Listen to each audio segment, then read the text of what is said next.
ओम नमः सिद्धिभ्यः।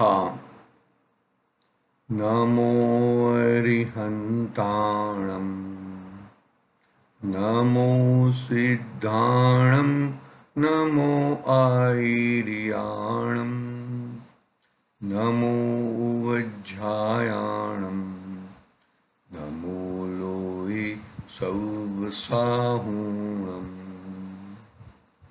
मंगलम भगवान वीरो मंगलम गौतमो गणी मंगलम कुंदकुंधार्यो जैन धर्मो सुमंगलम सर्वमंगल्य मंगल्यम सर्वकल्याणकारकम् प्रधानं सर्वधर्माणां जैनं जयतु शासनं जैनं जयतु शासनं। चेतिले चेतन चेत्या विना केम चालसे।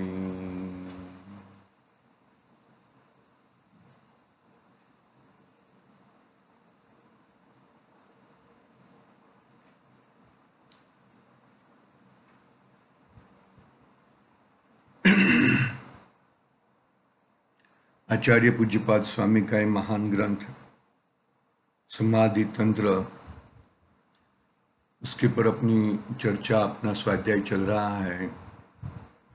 गत 3 दिनों से हम उसके स्वाध्याय नहीं कर पा रहे थे क्योंकि हम जरा ट्रैवलिंग में थे। आज भी ट्रैवलिंग में है, लेकिन आज समय ऐसा मिल गया है तो आज करने की भावना आई है। थोड़ा रिवीजन कर लेंगे तो अपना रिकलेक्ट हो जाएगा। गाथा क्रमांक 15 से अंतर आत्मा की चर्चा करने का प्रारंभ किया। 16वीं गाथा में अंतर्जल्प और बहिर्जल्प का त्याग करने का कहा और 70वीं गाथा में अंतर्जल्प और बहिर्जल्प त्याग वही योग है और वही समाधि है। अंतर्जल्प आने के अंदर में जो क्रोध मान माया लोभ है वो अंतर्जल्प है, और बाहर में बाह्य जल्प, बाहर की जो शरीर आदि की प्रक्रिया उस तरफ से वो बाहिर्जल्प है। दोनों की प्रक्रिया का, अंतर्जल्प और बहिर्जल्प दोनों की प्रक्रिया का त्याग का नाम कहा योग और समाधि। जब तक यह जीव अंतर्जल्प और बहिर्जल्प रखेगा और कहेगा कि मुझे योग और समाधि हो जाए, वो संभव नहीं है। क्यों नहीं है संभव? क्योंकि उपयोग तो एक ही है। उपयोग की बात आई थी ना, उपयोग एक ही है। उपयोग यदि तू बाहर में भटका रहा है तो वो उपयोग अंतर में कैसे जाएगा? एक बात समझ में कैसे कहते हैं? उपयोग में यदि जो तूने बाहर में, यदि उपयोग में जो तूने रखा है, बाहर में घुमा रहा है वे उपयोग को, तो वो उपयोग अंदर में नहीं आ सकता। तो अंदर में लाने के लिए दूसरा उपयोग नहीं, वही उपयोग, वो जो बाहर में भटक रहा था वही उपयोग अंदर में लगाएगा। इधर उधर कर रहा था, वो इधर उधर न करते हुए तो अंदर में लगाएगा उपयोग, तो तेरा कल्याण होएगा भैया। बाकी कल्याण कैसे होएगा? ऐसे कहेगा कि मैं दौड़ता भी रहूंगा और आटा भी फाकूंगा, ऐसा हो सकता नहीं है भाई। तुझे आटा फाकना है तो दौड़ना बंद करना पड़ेगा। दौड़ बंद करके खड़ा रह के या शांति से बैठ के, तो ऐसे ही उपयोग को तू बाहर घुमाएगा, अंदर में घुमाएगा, मन संबंधी वहां पे घुमाएगा, तो उपयोग में स्पेस ही नहीं रहेगी। और स्पेस, उपयोग में स्पेस रहेगी तो तू एक कार्य कर सकता है। अंतर्जल्प और बहिर्जल्प से छुटकारा लाएगा तो ही तेरा योग और समाधि होगी। वो अपनी 17 नंबर की गाथा हुई। फिर आचार्य देव ने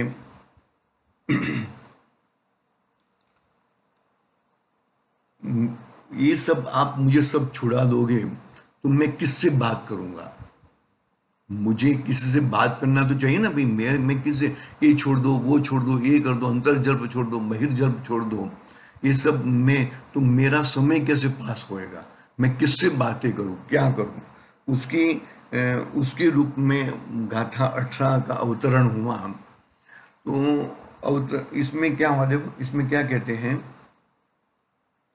कि देखो मैं गाथार्थ पढ़ लेता हूँ, गाथा नहीं पढ़ता हूँ, गाथार्थ पढ़ लेता हूँ। मेरे द्वारा जो रूप शरीर आदि रूपी पदार्थ दिखाई देते हैं वे अचेतन पदार्थ हैं, सर्वथा किसी को नहीं जानते, और जो जानने वाला चेतन आत्मा है वह अरूपी होने से मुझे दिखाई नहीं देता, तो मैं किससे बातचीत करूं? बरोबर ना? तो देखो दो चीज बताई, रूपी और अरूपी, मूर्तिक और अमूर्तिक, बरोबर ना? तो अमूर्तिक में और चेतन और अचेतन, तीन चीज बताई ना, रूपी अरूपी, चेतन अचेतन और मूर्तिक अमूर्तिक। तो ये तीनों तीन अरूपी भी हैं, चेतन भी हैं और अमूर्तिक भी है। ऐसा एकमात्र जीव है, वही ज्ञाता दृष्टा है, वही जानने देखने वाला है। बाकी देखो क्या कहा यहाँ पर, जो रूपी पदार्थ है वो तो सामने से प्रत्यक्ष है, वो तो अचेतन ही है। लेकिन अमूर्तिक में तो 6 द्रव्य कहे ना भगवान ने, 6 द्रव्य कहे, जीव, उद्गल, धर्म, अधर्म, आकाश और काल। उद्गल में भी परमाणु है, एक सूक्ष्म मात्र जिसका विभाज्य नहीं हो सकता, वैसा उद्गल परमाणु भी अरूपी है, बरोबर। लेकिन हम हमें तो स्कंद रूप से ही दिखाई देता है। तो क्या हुआ कि रूपी पदार्थ, उद्गल को रूपी पदार्थ कह दिया, बाकी सब अरूपी है। ठीक है, चलो मूर्तिक, मूर्तिक में कौन है? मूर्तिक में उद्गल पदार्थ हैं, बाकी सब अमूर्तिक है। ये तो बाकी के पांच रूप, अरूपीपना और अमूर्तिकपना, कौन कौन पांच है?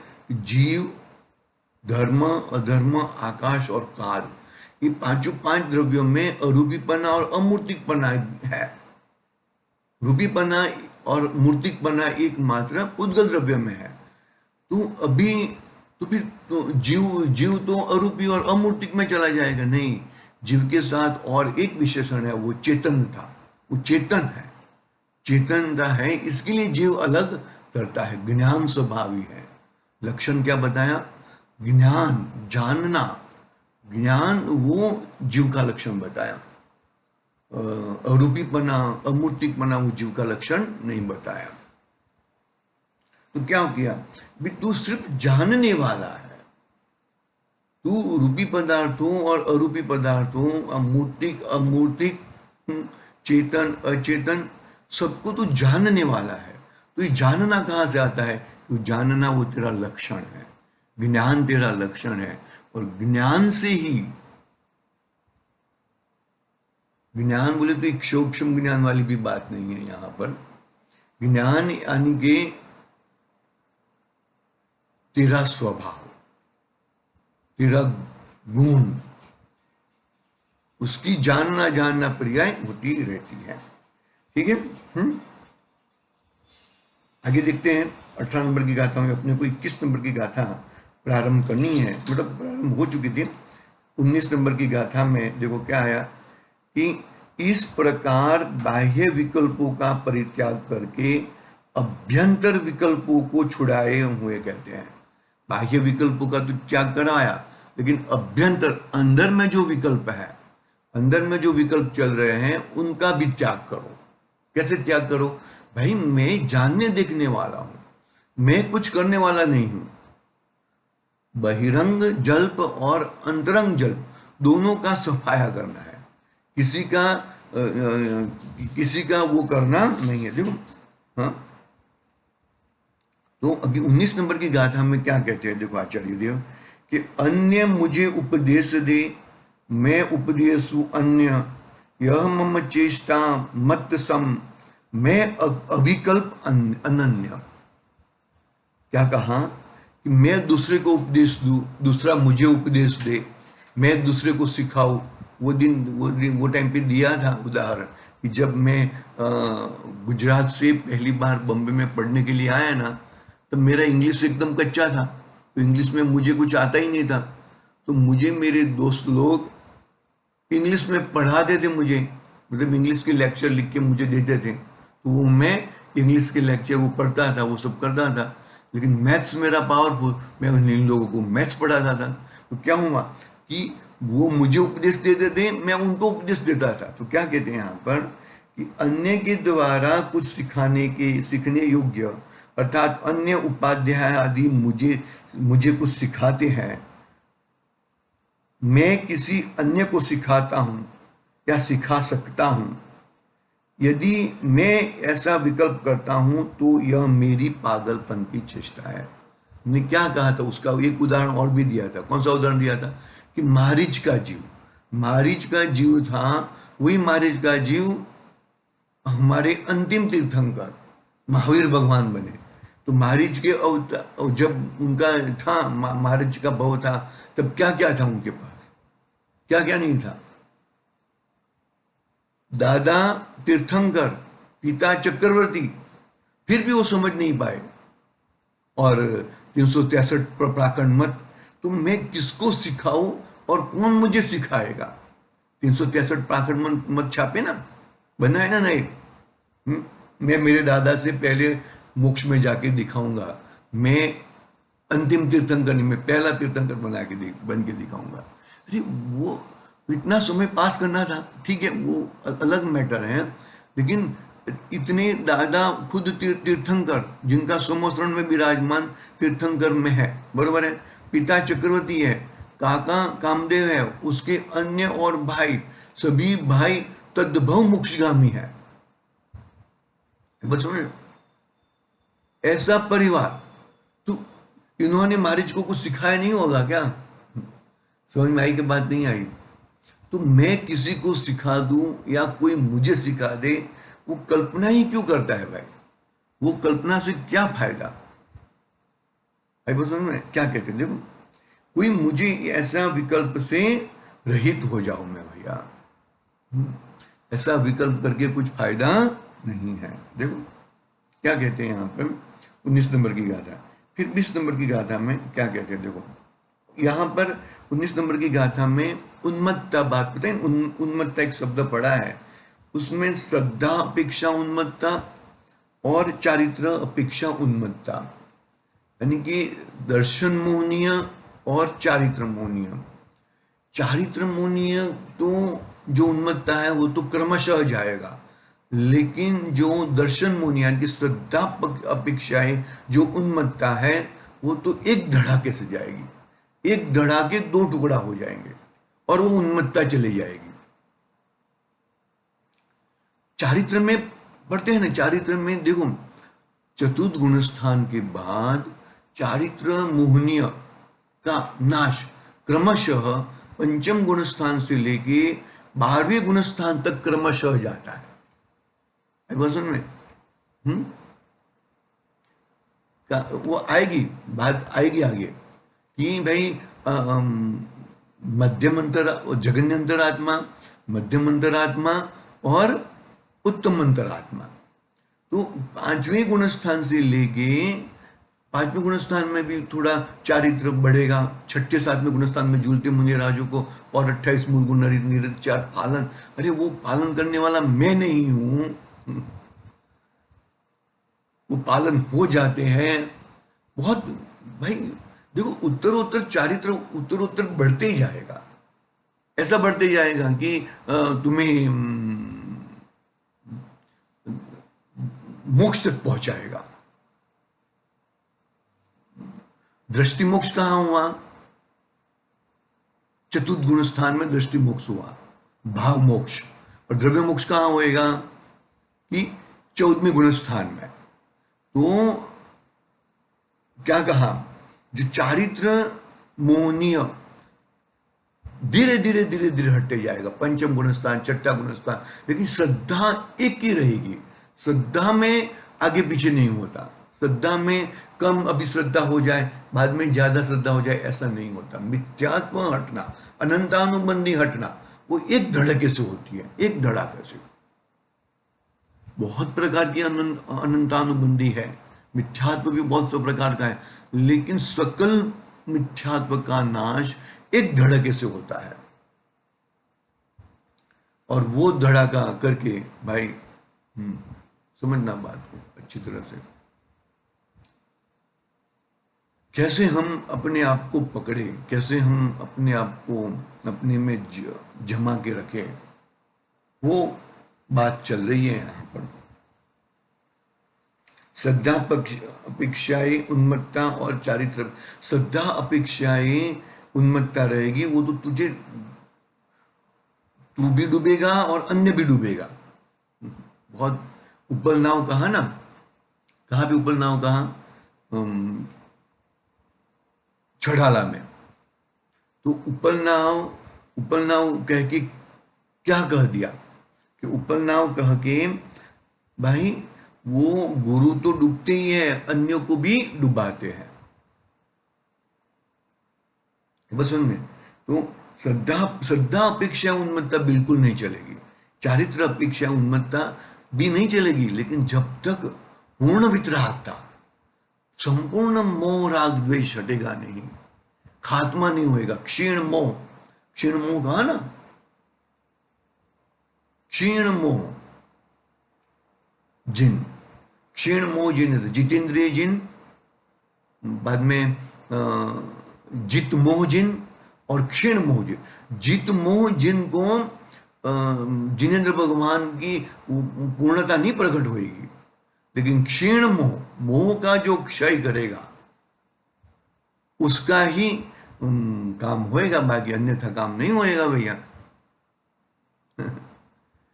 देखो भाई, ये सब जैन धर्म के पलाके हैं, ये पलाके को तो पकड़ना ही पड़ेगा, नहीं पकड़ पाओगे तो देखो अपना अंतिम ध्येय सबका कौन सा भी धर्म रहने दो, सबको मोक्ष जाना है, सभी को मोक्ष जाना है। लेकिन उसके पहले का जो विधि है वो तो करो। अरे वो विधि नहीं करना है हमें, फिर मोक्ष नहीं जाओगे, चार गतियों में रगड़ोगे भाई, 4 गति 84 लाख योनियों में भटकोगे। यदि जो तुम्हें मोक्ष जाना है तो मोक्ष का पंथ तो एक समान है, एक सरखा है, आगे पीछे कुछ होता नहीं है। इस तरह अपनी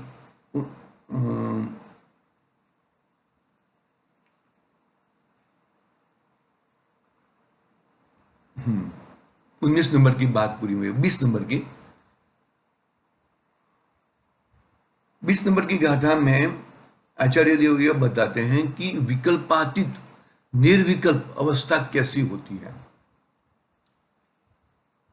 निर्विकल्प होने से पहले विकल्प तो होएंगे।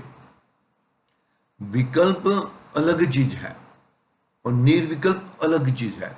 विकल्प वो मेरा स्वभाव नहीं है, विकल्प तो एक समय का है, वो आएगा और जाएगा। और निर्विकल्पता अपने आत्मा से प्रकट होगी। तो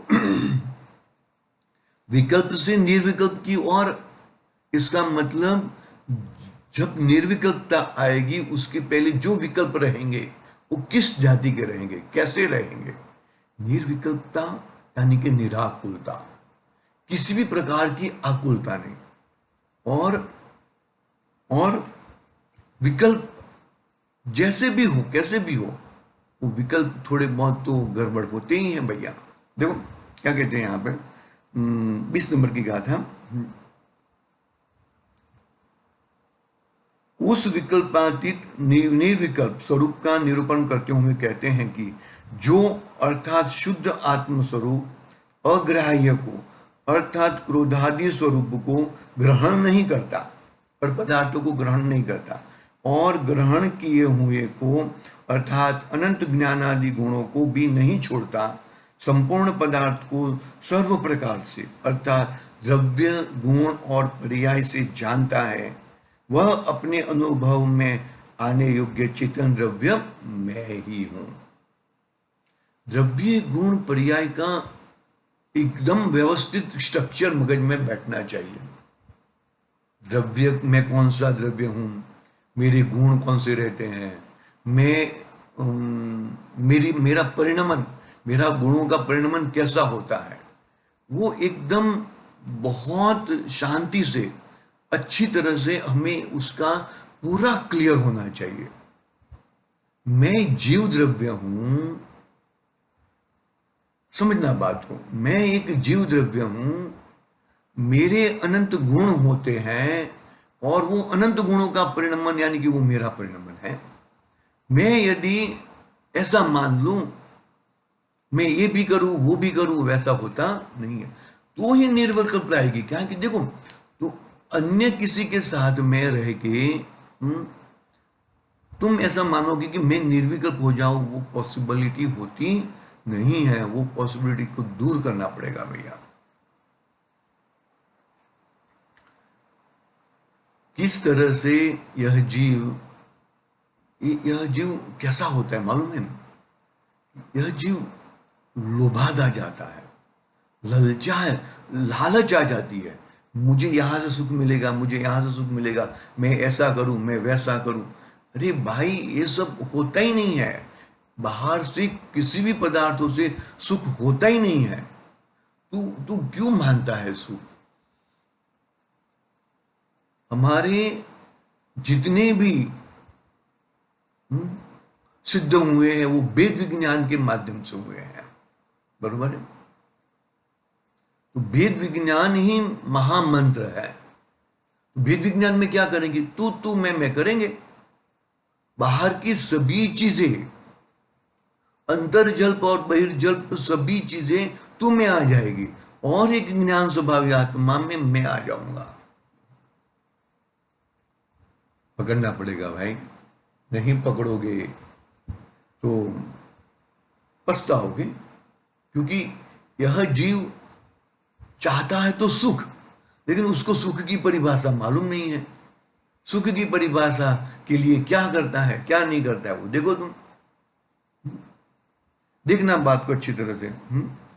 देखो 20 नंबर का अपना श्लोक पूरा हुआ, तो 21वां नंबर की श्लोक की अभी अपना चर्चा करनी थी। वो भी चर्चा हो ही गई है, अपने को विशेष स्पष्टीकरण करना था। देखो क्या है कि ऐसे आत्म परिज्ञान, ऐसे कैसा निर्विकल्प आत्मज्ञान से पूर्व मेरी चेष्टा कैसी थी?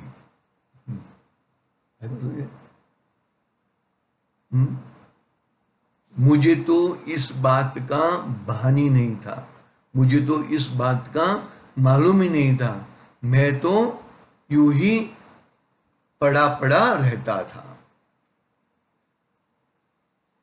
ऐसे आत्म परिज्ञान से पूर्व मेरी चेष्टा कैसी थी? कैसा घुमा घुमा फिरा रहता था, किधर किधर भटक रहा था, किधर किधर सुख के लिए जा रहा था। किसको मैं इसको दूंगा, इसको दाल रोटी दूंगा और मैं सुखी हो जाऊंगा, ऐसा निरंतर इस तरह का उसका चल रहा था। ऐसे आत्म परिज्ञान से पूर्व मेरी चेष्टा कैसी थी? देखो उसका अर्थ मैं पढ़ लेता हूं, गाथा पढ़ लेते हैं। देखो, उत्पन्न पुरुष भ्रांति स्थाणो यद्वद्विचेष्टितं तद्मे चेष्टितं पूर्वं देहादिष्वा विभ्रमात्। समाधि तंत्र 21 नंबर की गाथा, पेज नंबर 49 पे हिंदी अनुवाद वाला पढ़ा मैंने। हिंदी अनुवाद पढ़ता हूँ गाथा का। करे स्तंभ में पुरुष की भ्रांति तथा अनजान, त्यों ब्रह्मवश तन आदि में कर लेता निज भान। वृक्ष की ठूंठ में उत्पन्न हो गई है पुरुष पने की भ्रांति। होता है ना, अरे ये उसके जैसा ही दिखता है, ये वही है, ये अरे नहीं नहीं, ये तो भूत ही दिख रहा है। लेकिन दूर से तू दिख रहा है, अभी वहां जाके देख, तो वहां जाके देखेगा तो वृक्ष का ठूंठा पड़ा है और तू इसको उसको भूत मान के डर रहा था फालतू में। देखो क्या कहते हैं यहाँ पे, वृक्ष के ठुंठ में उत्पन्न हो गई है पुरुष पने की भ्रांति, यानी कि इस शरीर को आत्मा मान बैठा है, बहिरात्मा है वो। बहिरात्मा की कितनी गंभीर चर्चा की आचार्य देव ने, 15 नंबर की गाथा तक, शायद 14 या 15 तक की, बहुत बहिरात्मपना का खात्मा किया है आचार्य देव ने। तो क्या कहते हैं कि वृक्ष के ठूंठ में उत्पन्न हो गई है पुरुष पने की भ्रांति। पुरुष पने की भ्रांति कहां हो गई है? ये ठूंठा खड़ा है, वृक्ष का ठूंठा खड़ा है, वो ठूंठे में भ्रांति, भ्रांति, आत्म भ्रांति सम रोग नहीं, आत्म भ्रांति, अरे इसमें से आत्मा मिलेगा, इसमें अरे शरीर और आत्मा दोनों भिन्न है। देखो, कोई अपेक्षा से शरीर और आत्मा कोई कहा जाता है, कोई नए से, कोई प्रकार से, कोई ये शरीर को, ये जो शरीर दिखता है ना, चींटी आदि का शरीर, उसमें आत्मा है, उसको मसलने से पाप लगता है, राख को मसलने से पाप नहीं लगता, लेकिन वो शरीर को, क्योंकि शरीर में जानने देखने वाला आत्मा विराजमान है, तुम उसको मसल दोगे तो ऐसा मानोगे कि भाई ये गड़बड़ हो गई। अरे भैया, वो उसको सुख दुख का अनुभव होता है, लेकिन यहां पर क्या कहते हैं, यहां पर वेद विज्ञान की बात आती है। वेद विज्ञान के लिए 2 द्रव्य होते हैं ना, वो शरीर को ही आत्मा कहना, जीव कहना, वो एक अपेक्षा है। नहीं तो तुम राग को मसल दोगे, ऐसा जीव को राग को मसलने से पाप नहीं होता, तो राग भी अजीव है और ये शरीर भी अजीव है, तो उसको मसलने से पाप नहीं होगा, ऐसा नहीं है, उसको मसलने से पाप लगेगा, समझ में। लेकिन यहां पर वेद विज्ञान की बात है, यहां पर मसलना मारना मारना मत नहीं, यहां पर तेरे अंतर जल्ब में तूने शरीर आदि को आत्मा मान बैठा था, वो अंतर जल्ब से तुझे निकालना है बाहर, वो अंतर जल्ब से तुझे बाहर आना है। पकड़ना बात को जरा अच्छी तरह से, वो अंतर जल्ब से तुझे बाहर आना है। देखो क्या कहते हैं, बाहर का जो ठूंठा है, ठूंठे में जो कुछ हुआ तो मुझ में कुछ हुआ, ऐसा तू मान बैठा है, वो गड़बड़ वाला बात है। वो ठूंठे को ठूंठा ही रहने दे, ठूंठा को अपना मत मान। बस समझ में। देखो क्या कहते हैं यहाँ पे, वृक्ष के ठूंठ में उत्पन्न हो गई है पुरुष पने की भ्रांति, जिसको ऐसे मनुष्य को जिस प्रकार विकृत अथवा विपरीत चेष्टा होती है, उसी प्रकार शरीरादिक पर पदार्थों में आत्मा का भ्रम होने से आत्मज्ञान से पहले मेरी चेष्टा थी। मुझे आत्मज्ञान हुआ, आत्मज्ञान के पहले मैं शरीर आदि को जीव कहना, शरीर में वो अलग अपेक्षा है, वो व्यवहार नहीं है, और शरीर जुदा और आत्म जुदा, वो निश्चय नहीं है, और शरीर को शरीर में खत्म नहीं करना और आत्म को आत्म में गणना करना, दोनों भिन्न भिन्न देखना, वो भेद विज्ञान है। शरीर को शरीर कहना और आत्म को आत्मा कहना बरोबर है, वो भी एक निश्चय नहीं हो गया, लेकिन शरीर का तो देखना ही नहीं और आत्मा का देखना, शरीर को शरीर में पकड़ना और आत्मा को आत्मा को, वो वेद विज्ञान के बल से जितने भी सिद्ध हुए हैं वो वेद विज्ञान के बल से हुए हैं, जितने हो रहे हैं वो वेद विज्ञान के बल से सिद्ध हो रहे हैं, और जितने बंधे हुए हैं संसार में वो वेद विज्ञान के अभाव पूर्वक बंधे हैं। तो क्या करना चाहिए हमें? वेद विज्ञान करना चाहिए, निरंतर हमें वेद विज्ञान करना चाहिए। देखो, शरीरादि पर पदार्थों में आत्मा का भ्रम होने से आत्मज्ञान से पहले मेरी चेष्टा ऐसी थी, मैं आत्मज्ञान से पहले मेरी चेष्टा ऐसा करता था। देखना भाई, शांति से, धीरज पूर्वक, क्योंकि अनादि काल से जो तू है, अनंत काल तक, और प्रेजेंट में जो तू है और अनंत काल तक जो रहने वाला है, वो चीज को तू भूल जाएगा, वो चीज को तू नहीं पकड़ेगा। तो भाई तेरी होनहार, गुरु अपना तोड़मल साहब के बातों में कहे तो तेरी होनहार तेरे पास, हम इसमें कुछ भी नहीं कर पाएंगे, कुछ भी नहीं कर सकते। हम्म।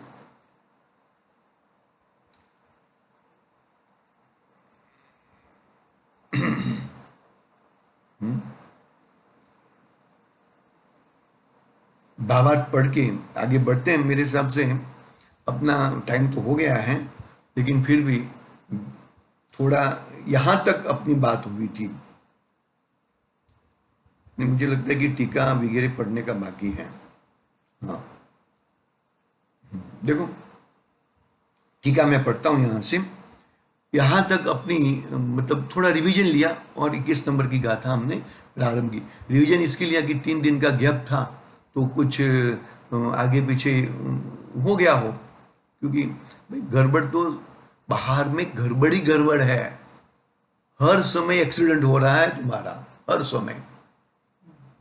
वो एक्सीडेंट को कैसे हटाया जाए, अकस्मात होता है हर समय। देखो मैं टीका पढ़ लेता हूँ, फिर हम वापिस कल रेगुलर क्लास अपनी रहेगी। देखो, पुरुष की भ्रांति जिसको उत्पन्न हुई है उसकी, अर्थात यह पुरुष है, ऐसी जिसको भ्रांति उत्पन्न हुई है उसकी, ऐसा मानने वाले की स्थाणु में, ठूंठ के विषय में जिस रीति से, जिस प्रकार से विचेष्टा होती है, विविध प्रकार की चेष्टा होती है, अर्थात उपकार अपकारादि रूप चेष्टा या विपरीत चेष्टा होती है, उस अनुसार उस प्रकार मैंने चेष्टा की है। किसके विषय में? देहादिक के विषय में। किस कारण से? आत्मविभ्रम, आत्मविपर्याय से, के कारण से। कब? पूर्व में, अर्थात उक्त प्रकार के आत्मस्वरूप के परिज्ञान के पूर्व में। बहुत सरल बात कह दी। मैं मेरे आत्मज्ञान से विमुख था, मेरा मुख और किधर था, और मैं अपना मुख और किधर करके मैं आत्मा को ढूंढ रहा था। वो गलत बात थी। अभी मैंने मेरा मुख स्वतरफ किया है। मैं पहले आईना ऐसा घुमाता था तो बाहर का दिखता था, भी वही आईना मैंने मेरी तरफ कर दिया तो मुझे मेरा स्वरूप दिखता है, और मैं मेरा स्वरूप देख के मैं ऐसा अनुभव कर सकता हूं कि भाई आत्मज्ञान ये है, लेकिन उसके अंदर जो विराजमान अभेद किले में जो विराजमान है, जिसके अंदर कुछ भी प्रवेश नहीं है, न पुण्य न पाप, न शुभ न अशुभ, कुछ भी प्रवेश नहीं है, ऐसा अभेद किला वो भेद विज्ञान के माध्यम से प्राप्त होएगा। और मैं निरंतर भेद विज्ञान करता हूं। और ये भेद विज्ञान हर जीव करता है। चींटी मात्र भेद विज्ञान करती है। कैसे करती है? अरे वो चींटी फटकड़ी के दड़िए पर नहीं जाती और साकर के दड़िए पर जाती है, वो भेद विज्ञान है उसका। क्या क्या किया? अरे उसको साकर का पूरा ज्ञान है और फटकड़ी का भी पूरा ज्ञान है। इसके लिए वो साकर के दड़ियों पर रुकती है, खाती है और मस्त रहती है। और बाहर में दिखने में तो दोनों दड़िए एक सर के दिख रहे हैं। समझना बात को। बहुत ही टूंक में कहा है। टूंक में हमने 16 नंबर की गाथा से 21 नंबर की गाथा रिवीजन की है। कल हम टीका तो पढ़ ली है। बाहर के वस्तु को उसमें आत्मपना मत ला। अंदर जो विराजमान है वो अलग है और तू अलग चीज है। अंदर का चीज क्यों, अपनी चीज क्यों नहीं दिखती होगी? अपनी तिजोरी में जो पड़ा है वो उसको क्यों नहीं दिखता होगा? उसको देखना चाहिए। उसको देखेगा तो ही अपना कल्याण होएगा, अन्यथा कल्याण नहीं होएगा। आज की बात यहाँ पे पूरी करते हैं। सहजानंदी शुद्ध स्वरूपी अविनाशी हूँ